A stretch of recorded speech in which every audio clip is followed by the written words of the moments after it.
So I was looking through YouTube and I saw a lot of thumbnails, with like the new Suicide Squad Kill the Justice League game and how it is so bad compared to like Arkham Knight. And I'm gonna use this subject to talk a bit about the state of gaming in today's world, and how it changed for the better, for the worse, and my opinion and thoughts on it.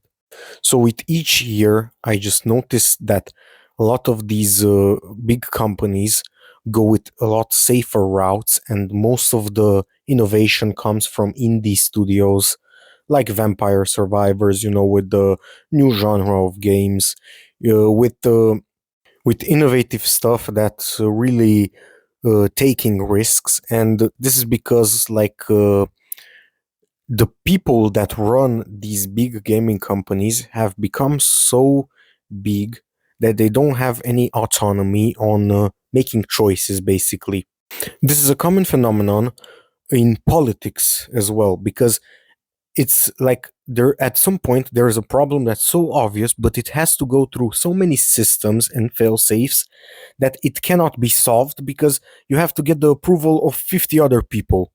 This also applies with anything once too many people become dependent on making choices.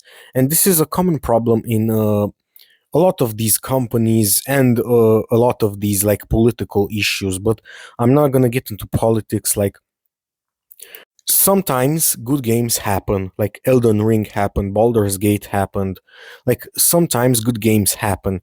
Like, for example, a lot of people are like really negative around Mortal Kombat, which is one of the games that I really like, and they don't like the monetization of it. But yeah, me, I'm gonna be honest. Like, I don't look that deep. Like, yeah, most of the things, some things that I love about Mortal Kombat is that the game is fair. Basically, if you're good, you're gonna be good. You don't need to use money to become good. And that's why, like, I have no problem with spending. Like, I have bought skins on Mortal Kombat. I'm contributing to the issue that I am enabling these companies, but I cannot uphold morality up to like 100%. Like, the phones that we use are made by slave labor, basically, in third world countries. And yeah, like, basically we cannot be 100% moral, and me buying skins in Mortal Kombat is kind of like me not being moral. Basically, the way I judge how I intend to spend money on games is whether or not my enjoyment of the game and my overall opinion of the studio is like good. And a lot of times, like for Mortal Kombat, like, I just really love the gameplay of Mortal Kombat. But sometimes I get annoyed. I'm like, bro, I don't wanna play because these people are really safe. They're really camping, and yeah, cowards. But in general, like, when I get ignorant, I'm like, oh, I hate this game, I don't want to play. But usually, like, the more you shit talk the game, the more you care about it. It's kind of like a hand in hand. If you didn't care about the game, if the game was bad, you would just be apathetic. Like, like, you would have apathy towards the game. Like, you just wouldn't care. And that's basically the worst thing that can happen towards your games. A lot of y'all might not know me. Like, if you scroll on my YouTube channel, you will see that I am a major World of Warcraft enjoyer, and I have long since quit the game. Surely I am just like in the dead zone. Like, I'm sometimes tuning into the game. I just recently got myself an actual retail account because I live in Romania. I couldn't afford in the past to get retail, but now I have retail. And I canceled my subscription basically for the same reasons that all of these gaming companies like Activision, like Call of Duty, like, these games become so boring and so lifeless. They have no personality of their own. Suicide Squad, as I said, like, it's just riding an already existing IP and milking it dead and dry until they can get a lot of nostalgia points. And like, I just think it's very disrespectful towards your original IP. They did the same to The Witcher. They did Geralt of Rivia dirty. Um, Arrogance, mostly. I think it's arrogance. Like, these people do not follow the original format, and they do not understand the reason why these games are so successful.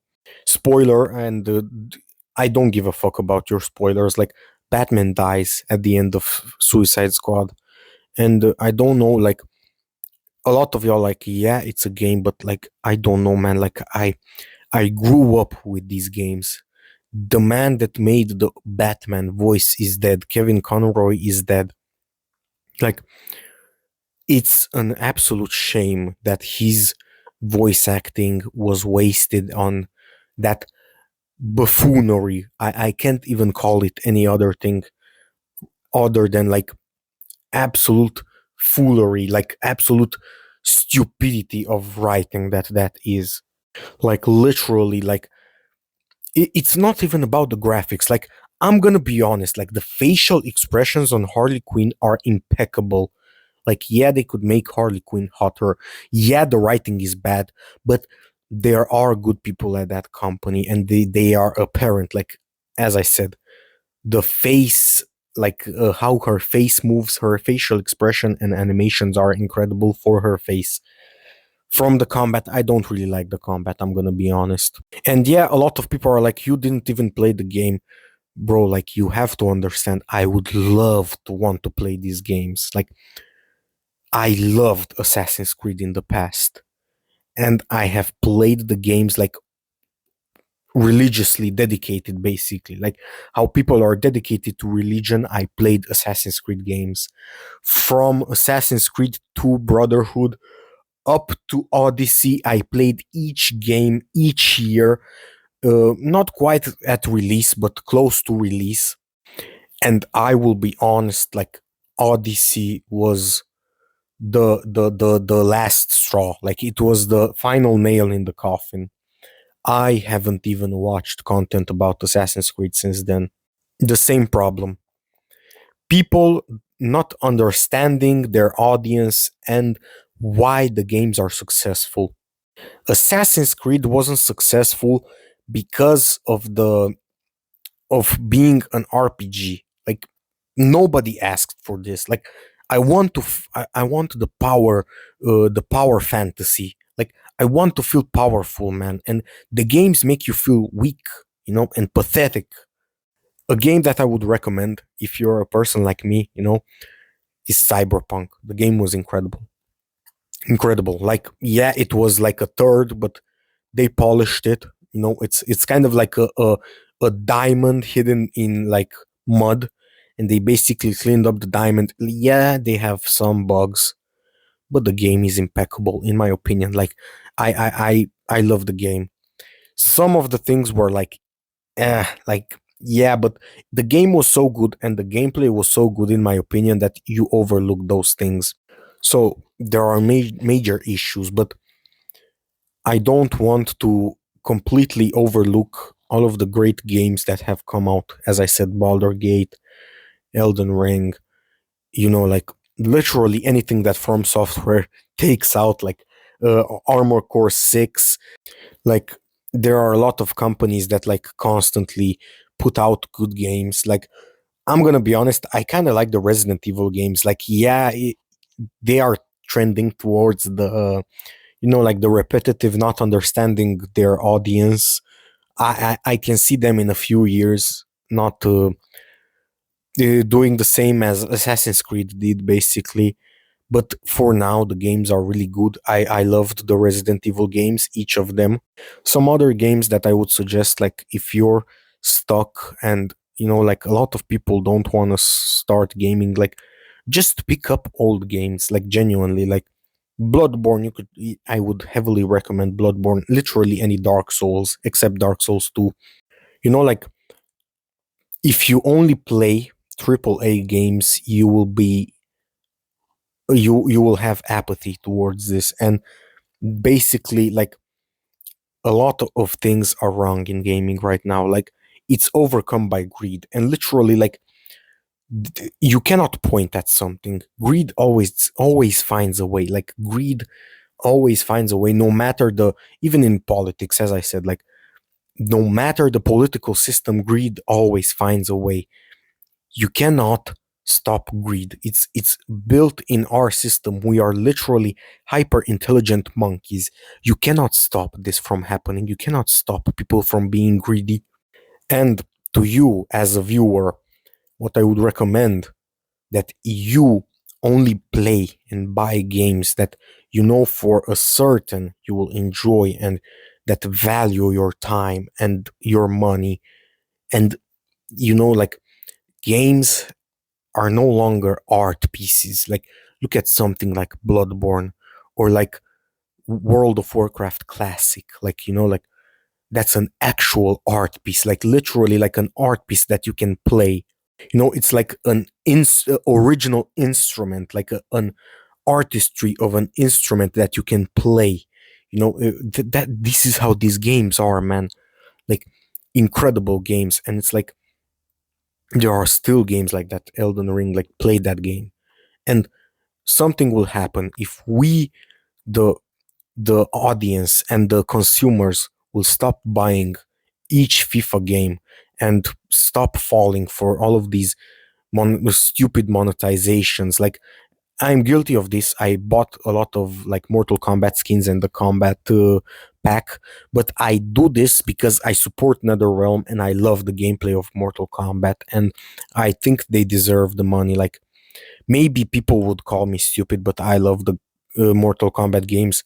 A lot of people think that the new Mortal Kombat is bad, but I think y'all are just overstating it. Like, I just recently like saw a video, and it's like it has so many views. The guy has like 1 million subscribers, and I check out his video, and he's like warrior rank. Like, I could literally get this in like 2 to 3 hours, not even that, playing the game basically. Like, what I mean to say is, like, a lot of these people have, I don't think they have enough insight into the game, and they should base their opinion around not playing the game enough. Because yes, if you are getting filtered at hour 2 of the game, you should make that apparent in your description of, in your opinion of the game. That is the reason why in my last video I said that I am a demigod rank player, to like get a gauge of how good I am and how much hours I put into this game. And it's not like I'm incredibly good, but I am invested in the game basically. So yeah, and I kind of feel like I haven't played the new Suicide Squad game, but like, a lot of times, as I said, like, you should make it apparent. I haven't played the game. I haven't played the new Call of Duty games, neither FIFA, neither the new Assassin's Creed games. And the sole reason why is because, like, I see all of these changes. Like, for example, in Suicide Squad, like, one of the reasons why the Arkham games were so good was because of the style. Like, it felt like a noir film. Like, I don't know, like, I see a lot of these TikToks of how kids, like, oh, it was like the sound that the Killer Croc like boss fight, or like in the sewers, and it's like this traumatized me as a kid. Like, that was the whole point. Like, the aesthetic of the game was the whole reason why you were so immersed in it. The gameplay loop, the story, like, all of these factors were the reason why, and it made you immersed. It made you feel like you were inside of the game. But like, each time you see like all of these, like, Suicide Squad, like, they constantly make jokes, they're cringe, they're stupid. uh the graphics are bad for a modern game. Like, the Arkham Knight games are way better in terms of graphics, and they came out in 2015. It came out in 2015, which is an absolute embarrassment. And the reason is not the technology, is a style. It's very important. Graphics don't matter that much. Think of the most popular games of this decade. It's Minecraft and Fortnite. Neither of them are realistic. Is this a coincidence? It's not a coincidence. Style matters the most. Think about Bloodborne. Zoom in on the models of Bloodborne. It's 30 FPS and the models are dog shit. The reason the game is good is because of the style of the aesthetic. It's not because the graphics don't really the graphics only date your game, but the the style makes it timeless. Like think about this. Like you could play Minecraft 10 years from now and you could enjoy yourself as much as you could enjoy it if you play it now and 10 years from now and 10 years ago from now. But let's say you pick up a game like, let's say, Crisis, like this is like 2012, I don't remember, but like I remember like my brother used to play it and it was like, oh my god, this game is so good, such good graphics, such impeccable graphics when it came out. And now you look at it and it's like, all right, compared to the games from today, it's all right. I think Crisis was a bad example because it's incredible, like in terms of graphics, even for the like 2013, but like you get what I mean. Like the graphics basically date the game. Graphics are like sprinkles on a cupcake. Like it doesn't make the game. Look at Elden Ring. Let's be real. Like let's not be biased. Like there are games with way better graphics than Elden Ring, but it doesn't matter. The style matters more. Again, coming back to Arkham Knight, the style, the Arkham games have this like noir style, like if you watch like Seven, for example, the movie Seven, or Zodiac, or Prisoners, like it has kind of like that, like detective noir kind of feel, with Batman, superhero, basically vigilante, it's really dark and it's incredible. The style is incredible. Yeah, so you are forsaking this audience by creating this game. And by this, I can tell that by creating that game, I can tell that they are disillusioned. They do not understand their audience. And this gives me enough insight to know that the game will be bad. Like, who asked for Gotham Knights? Who asked for that? Who asked for Suicide Squad Kill the Justice League? Like, at this point, like, these are financial decisions made by financial advisors or like something like I don't know exactly, as I said, but these aren't decisions that are like educated, that have a good base and like a good foundation to like make these predictions for the future and to make these games, because there are disillusioned. Like who actually wants to play these games, and like I know I am talking a lot, but like these game, like the Arkham games, meant so much to me, man. Even the Assassin's Creed games, and it's like it feels like, like you have that one friend, like you go to school with, and they slowly change into like a bad person, like they like go clubbing, they start doing drugs, and it's like this is no longer the person you used to know, man. And you like you no longer talk to them. This is how I feel about these games. And it's like, yeah, it's a nerd problem. Like, yeah, oh my god, like first world country problems. But it's like, I think the people will speak and the audience will speak with their money. The money matters. The whole reason this stuff is made is because it makes money. And as soon as people stop buying it, changes will be made. Simple as that. Simple as that. An example of this is World of Warcraft. Think about one of the worst expansions of the game. Warlords of Draenor. What happened after Warlords of Draenor? Legion. The one of the greatest expansions of all time. Like, I'm exaggerating a bit, but it's like modern day era. It was the best expansion. Like in terms of modern day World of Warcraft, it was the best expansion. I know many of y'all don't know anything about WoW, but basically this expansion was way better than the rest of them. This happened because a lot of people quit in Warlords of Draenor because it was bad.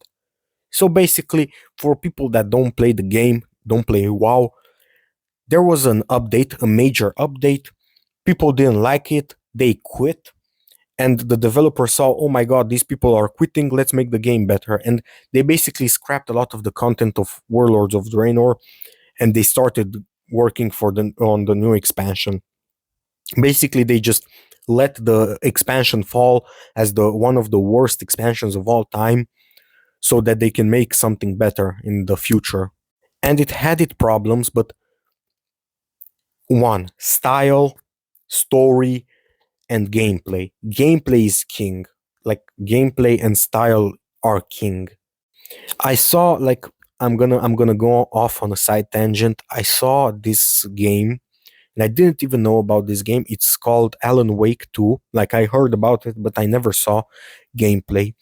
And when I looked at it, like, like, I'm an artist, like I have like an TikTok account and like stuff like that. Like, check it out. It's Zuldan, Zuldan point art. And basically, like, I am an artist, so like I kind of look in the perspective of an artist, and the game is so artistically good looking. Like, oh my god, there was like these like detective like mystery things, like, like the beginning in like a forest, and oh my god, the art of the game, the graphics, like, like I just said, like I am not a big advocate for good graphics, but the style, like the graphics and the style, like almost make me want to buy the game. But I'm gonna look further into it. Please comment if you think about if you think the game would be worth it to play. Like, I would genuinely want some second opinions. But yeah, like I really liked how the game looked, but I don't want to rush into it. So enough blabbing. Like, if you made it this far, on my timer it's 21 minutes and 31 seconds, so it's like a lot. If you made it this far, I'm thankful and I'm glad that you watched this whole video. Please check out the last video that I made about Mortal Kombat. Go to any of my social media and take care and have a nice day. Great job, bro. Great job. Yo, what's up to all the people who are joining on TikTok? I see y'all. What? I am such a good player, such a monster, such a predator I am, bro. What was that? I'm looking at fucking TikTok and he still can't win, bro. This is literal farming.